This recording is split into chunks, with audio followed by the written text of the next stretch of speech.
What's up, guys? So I haven't done one of these in a while, so just wanted to come on and talk a little bit about the basics of nutrition, specifically macronutrients and their purposes from a physique enhancement standpoint. Had a client ask me sort of about what the macronutrients do and how they're used in the body. So just wanted to kind of put this out there because it might be something that might benefit multiple people. So. First thing I want to do is differentiate macronutrients and micronutrients. So micronutrients are going to be your vitamins and minerals. They're needed in much smaller quantities in the body. Typically going to be milligrams or IUs, depending on the specific nutrient. And so that's going to be your micronutrients. So there's a ton of information out there about those and how they can benefit you as far as energy metabolism and just overall health and that sort of thing. So I'm not going to get into a lot of that. I mean, a lot of that's beyond my knowledge anyway. And then, it sort of you can kind of get in the weeds when you start talking about some of that. So maybe a video for a different day down the road. But for now, I want to talk about the macronutrients. So that's going to be carbs, fat, and protein. And then fiber is a form of carbs as well. So those are going to be your macronutrients used in much larger quantities. So that's going to be in grams measured. So first, I just want to give the definition of a calorie, just for the sake of this video, not the actual scientific definition. But a calorie is just going to be a unit of measurement of energy. Like I said, that's not the actual scientific definition technically. But anyway, so just for the purposes of this video, calories are literally just units of measurement for energy. So I'll start with dietary fat. So dietary fat, it's going to have 9 calories per gram. And basically what this means is that however many calories that you're taking in a day, if you are taking in X number of fat grams per day, the number of calories coming from fat is going to be the number of grams times 9. So that's one reason why fats have to be looked at a little more closely a lot of times with people who do have fat loss goals, because the grams of fat are much more expensive as far as your calorie budget throughout the day. So the purposes of fats in the diet, again, this is going to be very basic. So there's more to all of this than what I'm going to say, but just from a basic standpoint. So fats are going to, one, help with hormone regulation and metabolism. So most of your hormones are going to be, if not all, basically all of your hormones are going to be, they're going to have a cholesterol base, which is going to come from fat. So if your fats get really low, then that's going to be something that's going to cause issues with hormone regulation. That's one reason why I like to keep my fats a little bit higher for my female athletes, especially the ones who are not enhanced or on any type of exogenous hormones themselves. So another purpose for fat in the diet is going to be satiety. So because fat grams do carry more calories with them, and also they're a little bit slower to digest, they can help tremendously with hunger. So if you're setting up your diet, a lot of times I'll recommend people to schedule their fat or their higher fat meals and higher fat foods too early in the day and then maybe late at night, sort of away from their actual workout, because the digestion can be slowed down by fats and they do provide a little more energy. So they're going to help some with hunger. So that's the two of the biggest things that I would say as far as fat, dietary fat, their purposes. They do provide energy when you're exercising in an oxidative state. So not to get too far into this, but you have different energy systems as far as the type of exercise you're doing. And if you're doing something that's a little more long and steady state with less intensity, then you're going to actually draw from fat for energy. So that could be body fat, it could be dietary fat. It just depends on your overall calorie expenditure and intake. So that's kind of the only thing I really want to say about fat. I mean, it's important not to neglect fat because of the hormone parts that I mentioned earlier. Males as well, obviously less important if you're taking in hormones exogenously.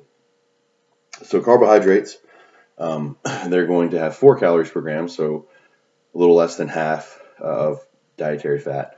So carbs are obviously very controversial in the fitness industry, but hopefully that will, eventually completely go away. I think it's getting a little better. But basically, carbs are taken in, um, turned into uh, blood sugar, and then either stored as glycogen in the muscle, used for energy, or potentially stored as fat, which is actually a lot more difficult than people will realize.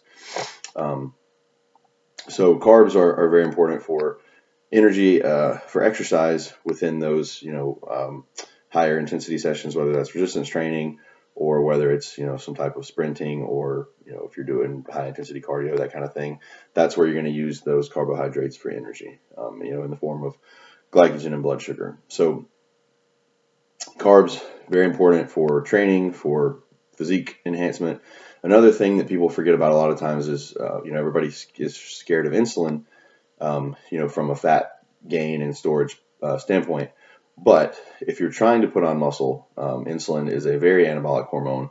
So if you are eating carbs with your protein, then that's going to enhance the effect of the protein, because it's going to be more likely to be shoveled into the muscle, because of that spike in insulin. Because insulin does actually push protein in the muscle, or the amino acids in the muscle, as well as the carbs for glycogen storage. So you don't want to avoid carbs, especially if your goal is to put on and maintain muscle. So, of course, if you're dieting down, you're going to have to cut calories from somewhere. And so a lot of times carbs will take that hit, which is, just part of it. But you want to try to keep in as many as you can in order to, keep the anabolic processes, at the highest level you can. So the other one that I want to talk about, well, briefly, I just want to say something about alcohol. So alcohol has 7 calories per gram. It burns much differently than the other macronutrients, and I'm not going to really get into that. But just know that alcohol does have calories per gram, and it's 7.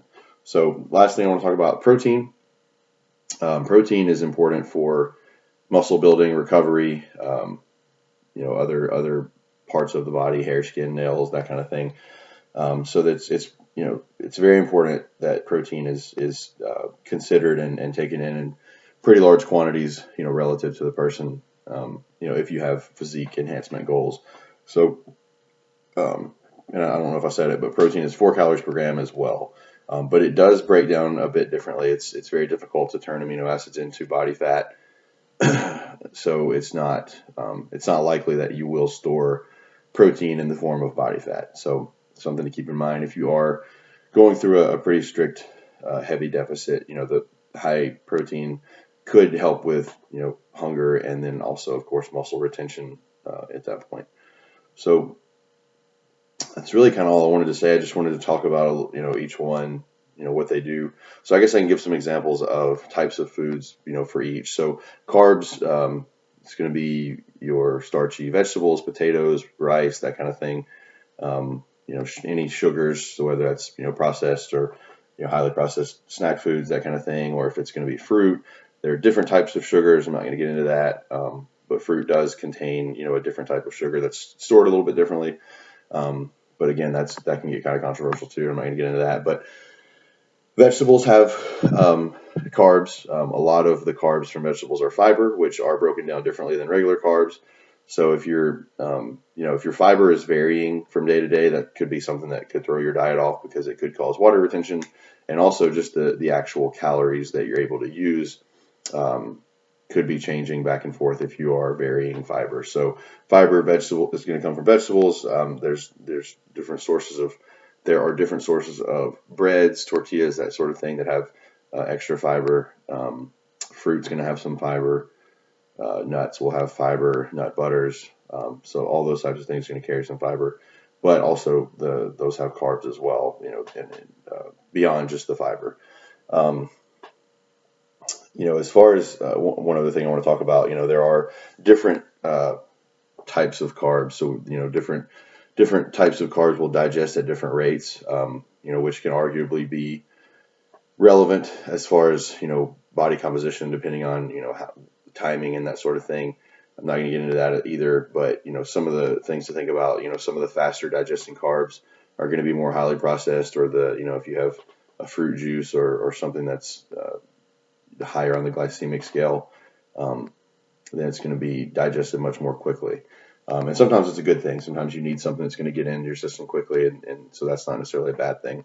And then there are other sources that are going to be a little bit slower to digest, especially ones higher in fiber like vegetables, or if you have like a whole wheat or whole wheat bread or quinoa. Brown rice is going to digest a little more slowly or much more slowly than like a jasmine or a white rice. So a lot of times your darker carbs are going to be a little bit slower to digest. So just something to think about there as far as different types of carbs. Foods that contain fat, you're going to have saturated fats, which have a big cholesterol base. So it kind of goes back to that hormone thing I was talking about. So saturated fats can come in from meats, and then your unsaturated fats are going to be more like from avocado or oils, nuts, nut butters, that sort of thing. Protein, tons of different sources of protein, of course.